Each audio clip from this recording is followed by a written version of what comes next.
কলকাতার আরজেকর হাসপাতালে যে আমরা এক বইনরে দর্শন করিয়া নির্মমভাবে হত্যা করা হয়েছে, এর তীব্র ভাষায় নিন্দা জানাই, ধিক্কার জানাই। এই দর্শনের সাথে জড়িত, এই হত্যাকাণ্ডের সাথে জড়িত যারা আছেন, আমি মনে করি ফাস্ট্যাগ আদালত তদন্ত কমে এরারে দরিয়া জনসমক্ষে ফাঁসি দেওয়া। আর বিশেষ করিয়া দেশবাসীর কাছে আমার একটা অনুরোধ, যে যারা দর্শনকারী এরারে যাতে আমরা প্রশ্রয় দেই না। কিন্তু দুঃখের বিষয়, বিগত কয়েকদিন থেকে দেখছি যে আমরা দর্শনকারীরে ধর্মের আধারে দেখিয়া এরারে মাল্যদান করি। আজকে যেভাবে দেশ জুড়ে প্রতিবাদ হয়েছে, আমি এই প্রতিবাদের সমর্থন করি। কিন্তু এই প্রতিবাদ বিলকিস বানুর যখন দর্শনকারী আসলা 11 জন বিক্টমরে যখন মাল্যদান করা হয়, তখন এই দেশ জুড়ে প্রতিবাদ কেন হইল না? আজকে উন্নাও হাতরসর গণনা হয়েছে, দেশ জুড়ে প্রতিবাদ হয়েছে না। এই প্রতিবাদ না হওয়ার কারণে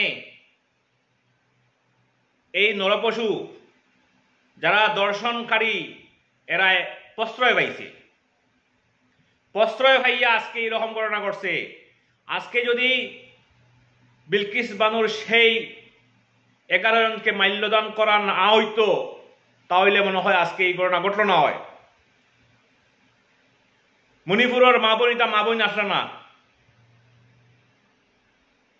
আজকে আমি দেশবাসীর কাছে অনুরোধ করি, আর যে আপনারা যদি যে কোনো ছোট হোক বড় হোক দর্শনকারীর ঘটনার যদি আপনারা প্রতিবাদ করেন না, আর ধর্মের ভিত্তিতে দর্শনকারীরা দেখেন, তাহলে এই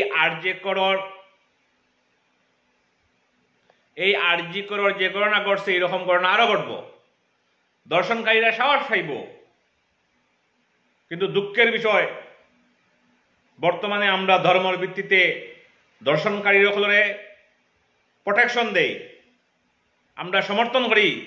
কোনো এক অন্তর থাকি, কোনো এক জায়গার থাকি আমরা সমর্থন করি যদি অন্য ধর্মাবলম্বী মানুষের লগে এই রকম নরকজনক ঘটনা ঘটে। আপনারা দেখেন বিলকিস বানুর ক্ষেত্রে কিরকম হয়েছে। অপরাধীরা সাহস দিবা না, যে কোনো ধর্মের মানুষের উপরে অত্যাচার হোক, দর্শন হোক, আপনারা প্রতিবাদ করেন, সরব হইন, তখন দেখবা এই আরজিকরের যে ঘটনা ঘটছে, এরকম ঘটনার ঘটনা। ধন্যবাদ।